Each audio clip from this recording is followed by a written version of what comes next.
You have written at one time and another some sentences which have surprised me a little about death. Now, in particular, I remember you said that death is psychologically just as important as birth, and like it's an integral part of life, but surely it can't be like birth if it's an end, can it? Yes, if it's an end. And there we are not quite certain about this end. Because, you know, there are these peculiar faculties of the psyche that it isn't entirely confined to space and time. You can have dreams or visions of the future. You can see round corners and such things. Only ignorance deny these facts. It's quite evident that they do exist and have existed always. Now these facts show that the psyche, in part at least, is not dependent upon these confinements. And then what?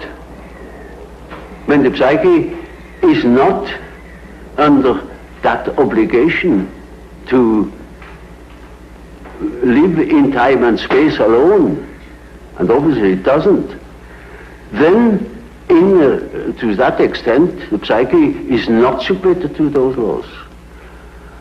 And that means a practical continuation of life, of a sort of psychical existence beyond time and space. Do you yourself believe that death is probably the end, or do you believe that? Well, I can't say. You see, the word belief is a difficult thing for me.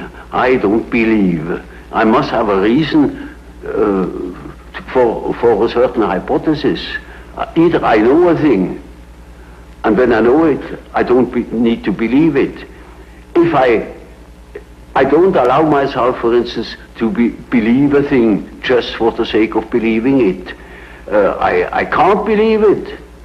But when there are sufficient reasons for a certain hypothesis, I shall accept these reasons, naturally, and should say, we have to reckon with the possibility of so-and-so, you know.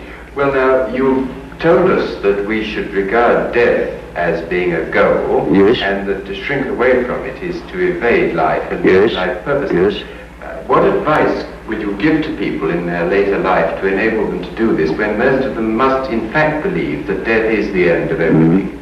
Well, you see, I have treated many old people, and it's quite interesting to watch what the unconscious is doing with the fact that it is apparently threatened with a complete end. It disregards it.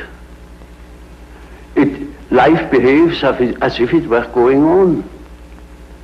And so I think it is better for old people to live on, to look forward to the next day, as if he had to spend centuries.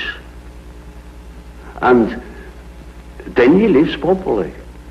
But when he is afraid, when he doesn't look forward, he looks back, he petrifies, he gets stiff and he dies before his time.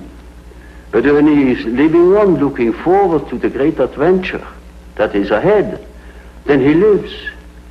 And that is about what the unconscious is intending to do. Of course, it's quite obvious that we are all going to die, and this is the sad finale of everything. But nevertheless, there is something in us that doesn't believe it, apparently. But this is merely a fact, a psychological fact. Doesn't mean to me that it proves something. It is simply so. For instance, I may not know why we need salt, but we prefer to eat salt too, because you feel better. And so when you think in a certain way, you may feel considerably better. And I think if you think along the lines of nature, then you think properly.